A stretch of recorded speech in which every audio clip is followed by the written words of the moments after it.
Welcome to the Masterclass on sauna bench construction. In this video, I will teach you absolutely everything that you need to know when building benches for your sauna. So in today's agenda, we have 8 different things. So firstly, we will cover why do you want to build leveled benches. Secondly, we will go over different bench shapes and I will help you determine what kind of bench layout or shape will fit into your sauna. Thirdly, we will go over important bench dimensions. So as an example, how much space do you need to leave between your lower and upper level of benches, and how much space do you need to leave between the staves on your benches, and all of the important dimensions that you need to know when constructing your sauna benches. Fourthly, we will talk about how ventilation and benches play together and what kind of things you need to take into consideration in your sauna bench construction to ensure that you don't mess up with your ventilation. Fifth thing we cover today is suitable wood materials for your sauna benches and how you should choose a wood material for your sauna bench construction. Sixth thing is backrests, how to build those, why to build those, should you build those. Seventh is the maintenance of your sauna benches, and the last thing will be some sauna bench construction tips. So that's the agenda for today. My name is Veeti, I'm a Finnish sauna expert, and since starting my business in 2022, I have helped over 1,000 US-based sauna builders successfully make their sauna dreams come true. So first thing we will cover today is why I recommend that you get leveled benches to your sauna. And the reason is that you want to sit a little bit higher than the sauna heater if possible. And that's why you want to lift yourself so you will accompany the best steamy and hot air inside your sauna. There is few quotes I like regarding the sauna bench construction. First is from legendary Trumpkin's notes, and it goes, "It's important to keep in mind that higher benches and ceiling are not about higher temperatures, but rather about more even temperatures and more even steam that we in Finland call Löyly." Second quote I like is from Finnish sauna building manual, and it's from Lassi Liikkanen, and it says, "Correctly designed bench layout ensures that the sauna core gets elevated from the floor level to the Löyly level to enjoy the warmth and steam." So essentially what happens in a sauna, the hot air is always going to be lighter than cold air, so the hot air is always going to rise up and go towards the ceiling level, while the cold air inside your sauna is going to plummet towards the bottom of the sauna. That's why the upper 2/3 in your sauna are very warm typically, and the lowest 1/3 is cold air in your sauna. And that is why you want to level up, so you want to level yourself above the sauna heater as much as possible, so you will be in the upper 2/3 of the sauna accompanying the best steamy and warm air in your sauna. The legendary Finnish law of Löyly states that your feet should always be above the level of sauna stones. If you have an open mesh sauna heater like Hume Hive or Harvia Spirit, then that's not 100% necessary because heat will get distributed from the sides of the heater as well as from the top. But you still, even if you would have open mesh heater like this one, want to be mostly positioning your body above the upper level of stones inside your sauna heater to be in that best heat area and to be equally warm during your sauna going. If you absolutely can't raise yourself at all in your sauna, there is few good ways to circumvent the law of Löyly, and the best way is to get yourself a sauna heater that has an air circulating system inside the heater.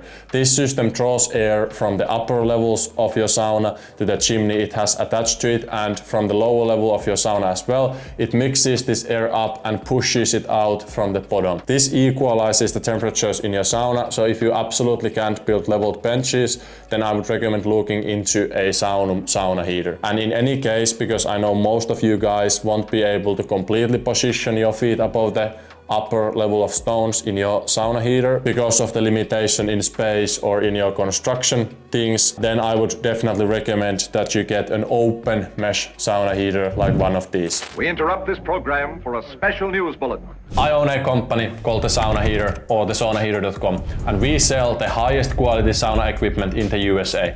Whether you need a full-blown Finnish sauna, a sauna heater or any equipment for your sauna construction project, we got you covered. Head to www.thesaunaheater.com and you can chat or call our experts, me included, and we will help you select the best possible gear for your sauna project. Now let's get back to the video. Now we enter the second part of this video and I will tell you everything you need to know about different bench shapes available out there. We will cover benches on the back wall, also known as I-shaped benches. Then we will cover the L-shaped bench layout, II-shaped and U-shaped bench layout. Let's go. So firstly, the benches on the back wall. This is an all-time classic and well suited for small saunas without much depth, because then you can't build benches in L-shape as an example. If you just don't have the space between the door and your back wall, then you just want to have one level of benches on the back wall, and these could be a minimum of 120 centimeters or 47 inches long, so you can lay down in your bench. But to make it possible to lay down comfortably, you might want to make this even longer based on how long the sauna covers are. Then we have the L-shaped benches. So this is a good solution for saunas with the door on the side and where the stove is in the corner, as you can see in this picture that we put on the screen right now. In this case, there is two walls where the seating can be built. A corner structure is a good choice for saunas with an area of at least 2.25 square meters or 25 square feet of space. So that's how much space you need if you want to build L-shaped benches and maximize the usage of the space that you have inside your sauna.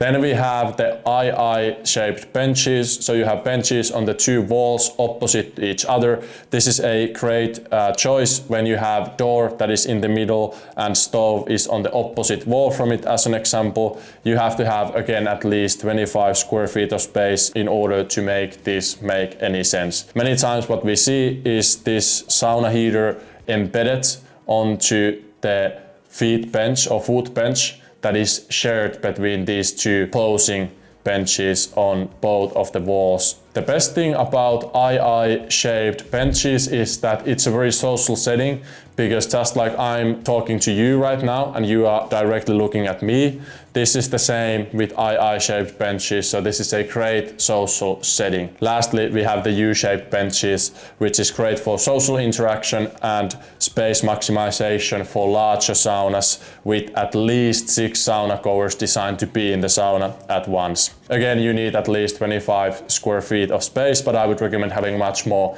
if you go with U-shaped benches. This is a great bench setting for social interactions once again and for a lot of people going to the sauna at once. Part 3 of this video. So we are going to cover some important dimensions you need to consider when constructing your sauna benches. Firstly, between the feet level and sitting level, you want to have either 15 or 18 inches depending on how much height you have in your sauna overall. So you might go closer to 18 inches if you are not very limited by height, but if you need that height above the higher bench, then you can go closer to 15. So essentially I mean this distance, so distance from your foot bench to your upper bench. So this distance should be 15 to 18 inches. So this one here or this one here. That ensures that you can comfortably sit inside your sauna. This is something we talked about earlier, but optimally the feet bench like we have here is on the height of the stove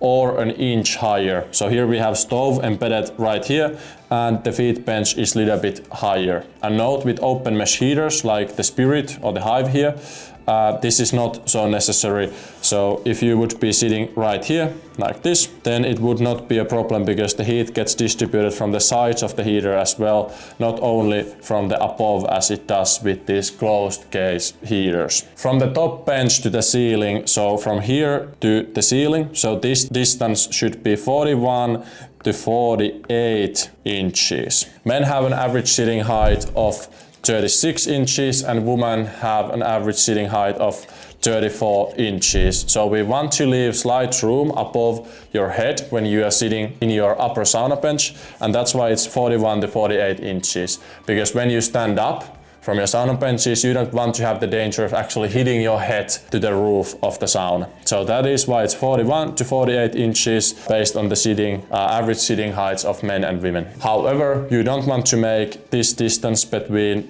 the upper bench and the ceiling more than 48.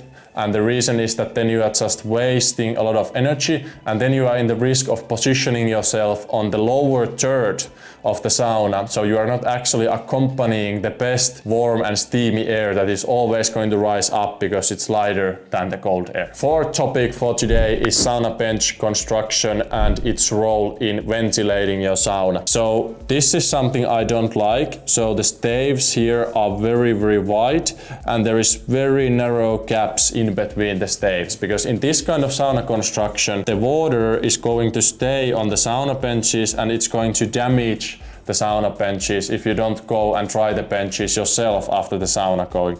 So that's why I don't like these kind of closed structures, because they limit the ventilation inside your sauna. On the other hand, these kind of open structures where you don't have very wide staves, you have sufficient gaps in between the staves, and you don't have very closed structure overall. So this is great bench structure because the air will be flowing around the benches. The benches will clean up quickly. There won't be a lot of liquids staying on these staves because they are not so wide and there is gaps. So these benches dry effectively. They won't get damaged. There won't be any risk of mold growing. So I like these kind of more opened structures in your sauna benches. So in a Finnish sauna, the gaps between the bench staves and around all wooden structures are super important for the drying and for the ventilation and air being able to flow freely. So these gaps that you have should be around 0.3 inches between the staves to promote sufficient air circulation and ventilation that dries your sauna benches after the sauna going, because you're going to sweat to the sauna benches and maybe you throw in some water and you accidentally miss the sauna heater and it's on the benches and whatever. Humidity that comes when you throw water on the sauna heater is also going to end up to your sauna benches. Then don't use super wide staves as we talked, so I don't like these kind of staves. Leave some space between back wall and the seats, so 1 to 2 inches between back wall and the seats, and that's also because you want the air to be able to circulate there. Let's move on to the part 5 of this video and talk about bench wood materials. So what kind of wood materials you want to use in your sauna benches. So we have few criteria that you want to look for when you're looking for materials for your sauna benches. So you want to have woods with lower thermal conductivity so it doesn't get super hot. Then you want to think about your personal preferences. So obviously color, smell of the wood. So something like cedar might smell a lot, and then some people like that smell, some people hate it. And then something like aspen is very natural choice because it doesn't smell at all, so very personal. Then you want something that has smooth surface that feels good on your skin, because you are going to be sitting in your sauna naked or almost naked, only having your swimwear on, up to you what kind of sauna you have. Then you want to make sure that you have no contents inside the wood. You want it to be moisture resistant and rather easy to clean. For thousands of years, wood has been heat treated to make it more durable. In sauna communities, these types of woods are called thermal woods or thermally modified woods. And what is done for thermally modified wood is that the wood is heated 48 hours in 215 Celsius or 420 Fahrenheit,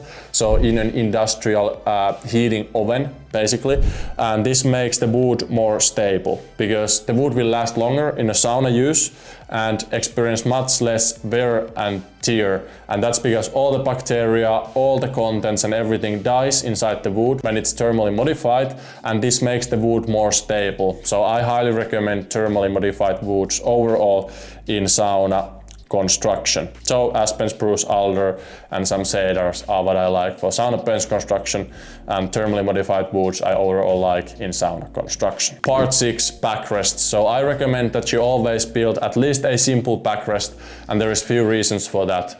When you lean to your wall, while going to the sauna, then you will sweat and the sweat will go to your wall. And walls are very hard to clean and your wall will experience a lot of wear and tear over time.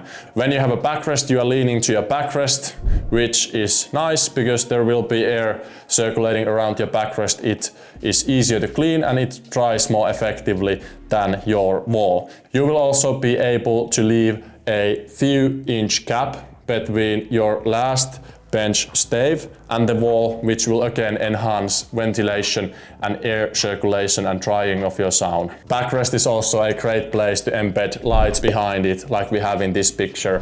So I recommend that you build a simple backrest. You only need few extra staves to do that. Part 7, we are almost in the end. So sauna bench maintenance. So paraffin oil is something that I recommend you to use to your sauna benches before you use it first time, because it makes the benches more liquid resistance. Just go through your benches with paraffin oil every, let's say, 6 to 12 months, or if you don't want to do it so often, even every few years is completely fine, but at least do it once before using your sauna first time. Clean the wood with dedicated sauna cleaner every now and then to keep the stains away and keep the wood clean. In case you have great ventilation and you have very equally heated sauna, so you have got the construction things right that I talk about in this channel, temperature on your foot bench level will be more than 130 or 140, and bacteria dies, if I remember correctly, at 140 degrees Fahrenheit. So you won't actually have bacteria in your sauna, so you don't need to clean it that often, but cleaning it every now and then, especially the floor, would be a good idea with a dedicated sauna cleaner. Lastly, part 8 about the actual construction of your sauna benches. So you will have a timber that will definitely do things the way he likes. So I'm not going to instruct him or anyone who is actually professional, but there is few things you want to consider. So the benches can be supported by the walls, or by both the walls and the floor, or solely by using wooden or steel brackets. In small saunas, to facilitate cleaning, the benches are often built on the walls. In such cases, the wall structure is designed during the construction phase to ensure that the benches can be securely attached to it and the benches can actually handle the weight that the benches carry. But in bigger commercial saunas, benches are almost always like external furniture that you just place on the sauna at the end of your construction projects. So the benches are typically freestanding benches in a way. So to recap, floor supported benches are used when the wall can't handle the weight of the benches, as well as in all public saunas that have big bench structures and a lot of people sitting into the benches at once. In the construction of saunas, the screws used should be made of brass or galvanized steel. The heads of the nails and screws should be countersunk. For finished surfaces, cover caps and plugs are used. So there is few reasons why you want to screw your nails from below, and the reason is that when you sit on top of steel that is heated, it doesn't feel very nice, it gets very hot, so that's very uncomfortable, you might burn your buttocks. And then other thing is that you have liquids, so you sweat, you have liquids going down. So if the liquids would enter inside the wood through the hole that you drill for your nails or screws, then that would make the wood rot and decay. That's why either wooden caps are used to protect and make sure that the liquids don't enter inside the wood, and also the screws are always screwed from down to up. Last thing I want to mention is few safety considerations. So hate to be a Karen, but make sure that you have enough railings around your benches and around your sauna heater so you don't hurt yourself. When I was a kid, we had a sauna that didn't have any safety railings, and I was maybe 6 or 7 years old, and I slipped down and actually hit my head to a super hot sauna heater, so I had to go and get some stitches, and my beard is still not growing properly from here because of that incident. So make sure to really make some safety rails, because sauna is slippery, hot, humid, and typically also not very bright environment, so you might not even see clearly if you want to keep your sauna very toned down. So make some safety rails, because it's an accident sensitive place. Thank you for watching the video. If you want to learn how to ventilate your sauna correctly, that's the next important thing you need to do. Click here and let me show you how to do the ventilation properly.